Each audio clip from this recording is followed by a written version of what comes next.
शनिवार को बेरोजगार संघ के अध्यक्ष बॉबी पवार के नेतृत्व में देहरादून में बेरोजगार युवाओं ने रैली निकालकर भीख मांगी और सरकार के कोष में ये फंड जमा करने की बात कही। ये रैली सर्वे चौक से पलटन बाजार तक निकाली गई। उस रैली का मुख्य उद्देश्य सिंचाई विभाग के 228 पदों को गतिमान भर्ती में जुड़वाना था।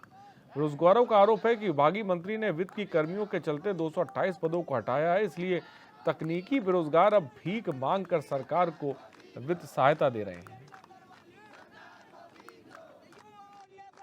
अभी हम मौजूद हैं परेड ग्राउंड में, जहां पर बेरोजगार संघ के अध्यक्ष बॉबी पवार एक बार फिर से युवाओं के साथ खड़े हैं और यहां पे लगातार विरोध प्रदर्शन कर रहे हैं धामी सरकार के खिलाफ। आइए जानते हैं क्या कुछ मामला है। सर, आज एक बार फिर से आप युवाओं के साथ यहाँ पे सरकार के खिलाफ विरोध कर रहे हैं, क्या कुछ मामला है? देखिए, मामला यह है कि सरकार द्वारा चुनावी प्रलोभन दिया गया था और चुनाव में इन युवाओं का फायदा लेने के लिए युवाओं से बड़े बड़े वादे किए गए थे और एक कार्मिक से अध्याचन आयोग को भी भेजा गया था, जिसमें तमाम प्रकार की तकनीकी जो हमारे छात्र इनके लिए पद थे और उसमें उसी जो विज्ञप्ति जारी हुई है उसमें 228 पद जूनियर इंजीनियर सिंचाई विभाग सिविल के भी थे। परंतु जब विज्ञप्ति जारी होती है सारे पद निकाल दिए जाते हैं, इन पदों को हटा दिया जाता है, जो कि बड़ा दुर्भाग्य है। उसके बाद डेलीगेशन मुख्यमंत्री जी विभागीय मंत्री से कई बार मिलते हैं और उनका कहना है कि हम ऐड कर देंगे और आप तैयारी करिए। ये बच्चे तैयारी करते हैं, आज 4 पेपर क्वालिफाई करके ये अपना स्थान इंटरव्यू के लिए बना रखे हैं और उसमें आज बड़ा दुर्भाग्य है कि अगर डेलीगेशन वहाँ पर जाता है विभागीय मंत्री के यहाँ तो वो कहते हैं कि हमारे पास वित्त नहीं है। तो आज इन्होंने भीख मांगो कार्यक्रम शुरू किया था। इन युवाओं ने ठानी है कि सरकार को हम भीख मांगकर जो पैसा है वो सरकार को देंगे, सरकार के कोष में देंगे और इन्हें उम्मीद है कि उस पैसे से जरूर सरकार दो को भरने का काम करेगी। और मैं एक बड़ी बात कह दूं कि इस उत्तराखंड सरकार में आजकल इनके जो मंत्री हैं जिन पर भ्रष्टाचार के ताजे आरोप लगे हैं उनको विदेशों में सैर करवाई जा रही है, उन पर लाखों करोड़ों रुपए खर्च किए जा रहे हैं, परंतु इन युवाओं के लिए सरकार के पास पैसा नहीं है। तो ये बड़ा दुर्भाग्य है। सरकार ये सोच ले कि इन युवाओं को न्याय देने के लिए सरकार आगे आए और अगर सरकार इनको न्याय नहीं देती है तो ये लड़ाई जारी रहेगी और इस लड़ाई को और तेज किया जाएगा, इस लड़ाई को अंजाम तक पहुँचा जाएगा। लड़ेंगे और जीतेंगे। हमारे साथ कुछ छात्राएं भी हैं, इनसे बातचीत करेंगे आखिर इनका क्या कुछ है और क्या कहना है और क्या सरकार से क्या कुछ मांग है।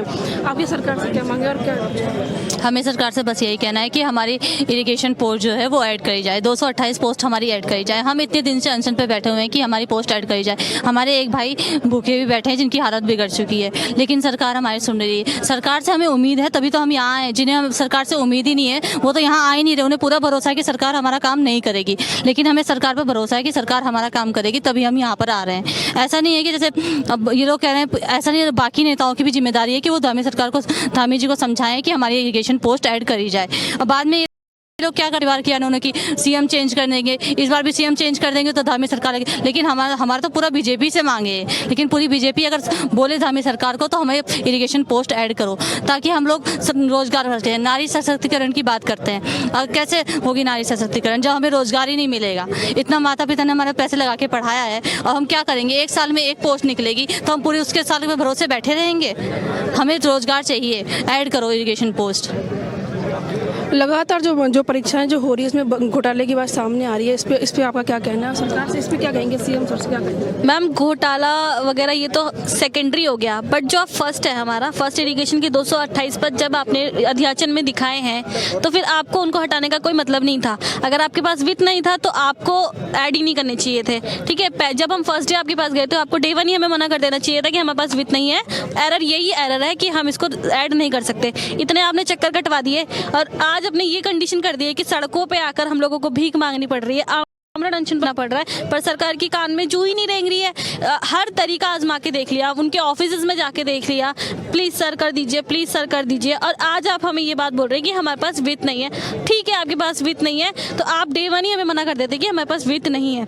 इतने टाइम से 1 साल से आपने कभी यहाँ भेज कभी वहाँ भेज, हर जगह पता कर लिया, यहाँ तक कि इरिगेशन डिपार्टमेंट में हम जब 4 पेपर देते हैं तो उसमें से एक अलग से पेपर होता है इरिगेशन का, तो वो पेपर ही मत करवाते ना जब आपके पास फंड नहीं था। हमने भी तो पढ़ाई करी है, हम भी तो दिन रात जाके पढ़ा है ना, तो हम लोग को हमारा हक चाहिए। इरिगेशन के सिंपल से 228 पद है हमारे, ऐड कर दीजिए, हम अपने घर चले जाएंगे। हमारे को किसी से लड़ना नहीं है, हमें किसी से कोई फालतू बात नहीं करनी, तो क्लियर कट ये है। सरकार अगर आपकी मांगों को नहीं मानती है तो अगला कदम क्या? अगला कदम जो है सरकार ने वो कभी सोचा नहीं होगा। हमारा अगला कदम ये होगा जो भी हमारी रणनीतियाँ बनेंगी इसके बाद वो बॉबी भाई की और विकास भाई की उस अध्यक्षता में बनेंगी और हम लोग उनके जो हर कदम पे हम उनके साथ रहेंगे। सारे युवा, अभी तो इतनी भीड़ है लेकिन आने वाले दिनों में ये जो भीड़ हो जाएगी तो सरकार को सोचना चाहिए कि अगर युवा सड़कों पर उतर गया तो युवा का जो उल्टा मतलब होता है वो वायु होता है, तो वायु कुछ भी उड़ा सकती है, वो तूफान होता है। तो ये सरकार को ही ना उड़ा दे हमारा युवा, तो सरकार को ध्यान रखना चाहिए इस बात का। सर आप भी यहाँ पे आज युवाओं के साथ मौजूद हैं, आप क्या कहना चाहेंगे, सरकार से क्या चेतावनी देना चाहेंगे? सर मैं सबसे पहले आपके चैनल के माध्यम से सरकार को चेताना चाहता हूँ कि सरकार, अगर आप अभी भी आपकी नींद नहीं खुली है तो याद रखना ये जिन्होंने आपको वहाँ भेजा है आपको खाड़ भी सकती है। इसमें मत रहना कि अगर आप सत्ता में बैठ गए तो आपको कोई हिला नहीं सकता, इस घमंड में कभी मत बैठना। और मैं धामी जी और महाराज जी से निवेदन करता हूँ, महाराज जी और धामी जी, कि आपकी छवि खराब हो रही है, आप काम करिए, क्योंकि हमने आपको भेजा है, हमने अधिकारी को नहीं भेजा है। इसलिए आपसे निवेदन है कि करिए, इन लड़कों की सुनिए, हमारी सुनिए। अगर हम आपको बिठा भी सकते हैं, हम आपको हटा भी सकते हैं। और सरकार का बहाना है कि हम पे बित नहीं थे। ठीक है सर, हमने आज बित इकट्ठा किया, हमने देख लिया आपकी कितनी पहचान है और आपको कितना बित इकट्ठा हुआ है। ये आपकी छवि को खराब कर रहे हैं सर। अगर आप हमारा काम कर लेते हो, हमारी एक जायज़ मांग है, हम कुछ गलत के लिए नहीं है, हम ना किसी के विरुद्ध हैं, ना हम किसी सरकार, हम उनकी विचारधाराओं के विरुद्ध हैं कि किस तरीके से लोग चुनाव से पहले लालच दे देते हैं, चुनाव के बाद हटा देते हैं, हम इसके विरुद्ध हैं। इसीलिए मेरा अभी भी निवेदन है, आप लोगों की चैनल के माध्यम से सरकार का निवेदन है कि जितने जल्दी हो सके इन युवाओं की परीक्षा मत लीजिए। ये युवा अगर सड़क पर आ सकते हैं तो ये लोग युवा कुछ भी कर सकते हैं। तो हमारा अभी आगे के भी बहुत प्रोग्राम है। अगर हमारे साथ के लड़के आमरण अनशन पे भी बैठा है, फिर भी प्रशासन को कोई ही शुद्ध नहीं है। अभी ट्राई 2 बजे की है और अभी तक वहाँ मेडिकल की टीम नहीं पहुँची है, जबकि उसका अभी 4था दिन है।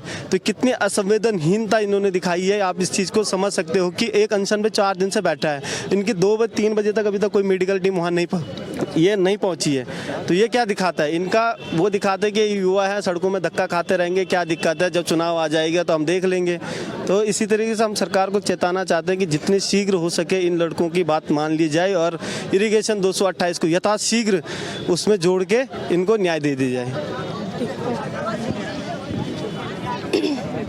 तो सरकार से इन युवाओं की मांग है, जो इनके जो पद है 228 उनको जो जल्द से जल्द जो है वो ऐड किया जाए, वरना ये उग्र आंदोलन करने को मजबूर होंगे। कैमरा पर्सन हरीश भट्ट के साथ दीपिका भंडारी, HNN न्यूज़, देहरादून।